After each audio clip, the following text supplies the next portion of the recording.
Thank you. Yeah. So I want to begin first by appreciating the meditations and what they have brought me. I've finally managed to start doing them regularly early in the morning. And I have allowed more solutions. I've always loved receiving opportunities to solve complex problems. If somebody says it's complex, I'm like, okay, good. Let's see what we can do. Let's chew on that just for a little bit, because that's really juicy. Okay. Solving some complex problems means being consciously aware of the escalation, the increase in momentum, the improvement in your ability to see. It's like long savoring, isn't it? Yeah. It really is the reason you create so many problems. You create complex problems because you enjoy solving complex problems, because you are sophisticated. Yes. And I love the allowing of the solution, and this new problems will surface around me in a place where it's technical and it's stuff I haven't observed before, and I have to allow a learning quickly. It's just so nice when it's like I can more and more trust that a solution is going to come in what others might see as an unreasonably quick period of time. And we want to stick a few little words in here just for savoring purposes. The feeling of satisfaction is a big piece of this that we want to talk about. But the other thing is the conscious recognition of personal receptivity, knowing that you're in the receptive mode, because this is the way the universe surprises and delights you. In other words, you're ready. And when the realization comes, the revelation has already taken place. But when you're in the receiving mode, the realization of it, that realization is where the surprise and delight of life is. Most people think, oh, that's when the car's in the garage, or that's when the empire already has been created, or that's when my lover shows up and I can get my hands on her or him. But the surprise and delight really is in the incremental but steady progress toward, because of your path of least resistance. Esther was not aware of the sport of curling. She did not know about it. And then when she saw it for the first time, she said, look at them, they're creating a path of least resistance. That's what they're doing. And then she thought, Abraham, that's what you do for me. You're out there just making the ice really smooth and putting a little groove in it, just so that the momentum that I've started can carry on. Yeah. So. Yes.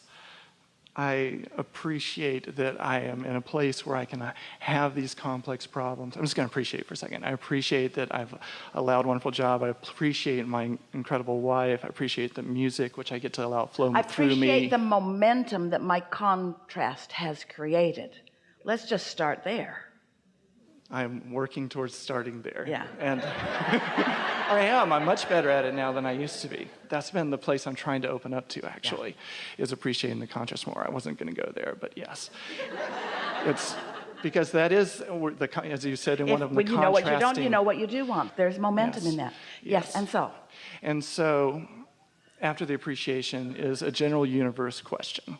And that is, and I may need phrasing on this, but when we go to sleep, it allows us a chance to reset. That's part of the sleep mechanism. And think about mechanism. why, because we want to back up just a little bit to something that we just said that we really want you to take home with you today. And that is that fixing a problem, or getting something that you want, or getting to that receiving mode where ideas occur to you and you can follow them out, is really best experienced by you if you put your concentration toward your readiness to receive, rather than your ability to go out there and get it and make it happen. So if you're focused upon preparing your vibrational atmosphere so that being in the receiving mode is what you most care about, then as things unfold, you are in that receiving mode where the new idea to the complex problem can occur to you. We're going to insert this. It'll help you to just sort of relax in readiness for what's coming next, because some good stuff is about to happen here. Esther has a house in Southern California, and She has beautiful gardens, and she lives on a ravine that overlooks the ocean. And in the ravine, lots of critters live. She has a skunk. She named him Flower because she can't smell him. He doesn't smell like Texas skunks.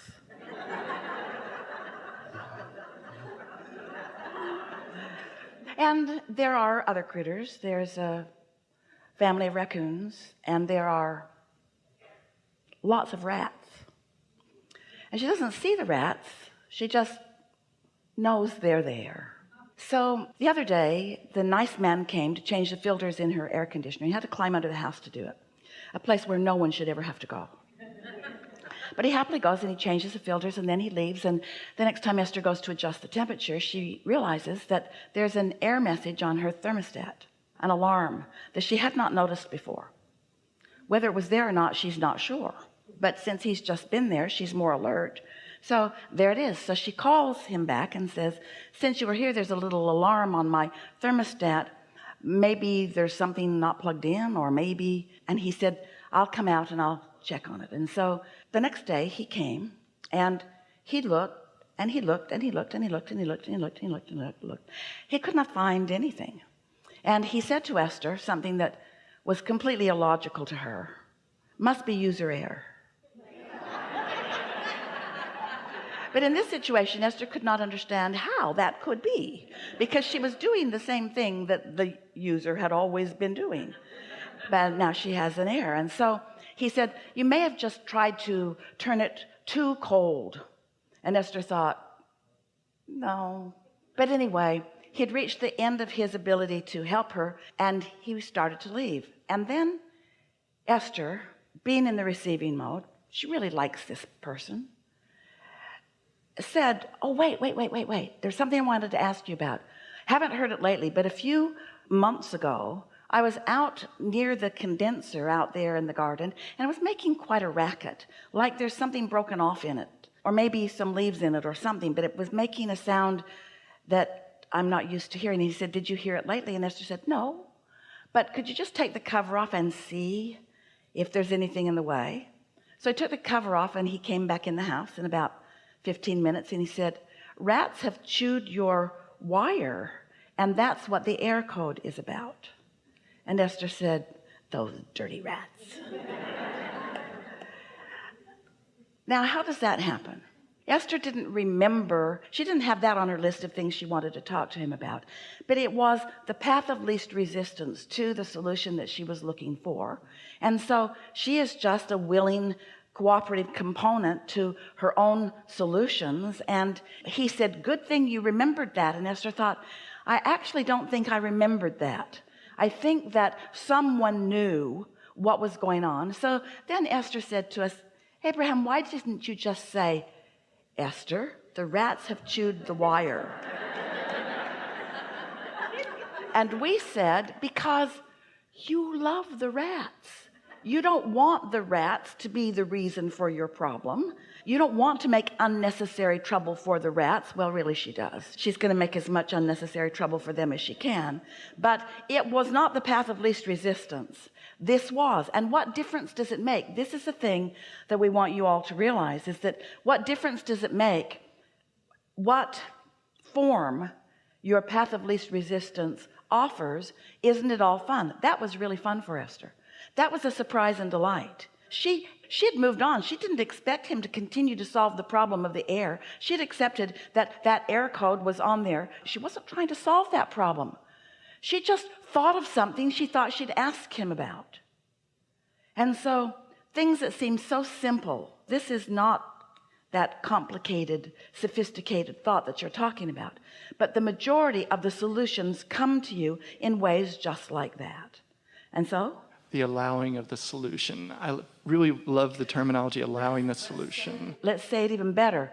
The preparing of myself for the allowing of the solution. The preparing of my happy frame of mind, which means take care of me. Take my walk. drink my water, get my rest, play with people that are fun to play with, do the things that make me feel best, meditate, quiet my mind, become as resistance free as I can, because in a resistance free zone you get all the clues, not because you need the clues, but because the clues are fun, because that's the hands in the clay, and that's what true creating is. Yes? And the fun is sometimes the path that you didn't get there directly by being told that, hey, the rats are the problem, but because you had something go this way and you're like, wait a second, that was an interesting path. How? Wow. Because you are interested in the creating, not the creation. It was so much more fun this way. If he'd said, yep, found it, there's something not connecting, so I just ran another wire, I took care of it, Esther would have thought, you are such a wonderful person. But this way she got to be in on it. She got to co-create with her HVAC guy. She got to co-create with him. Yeah. Yes.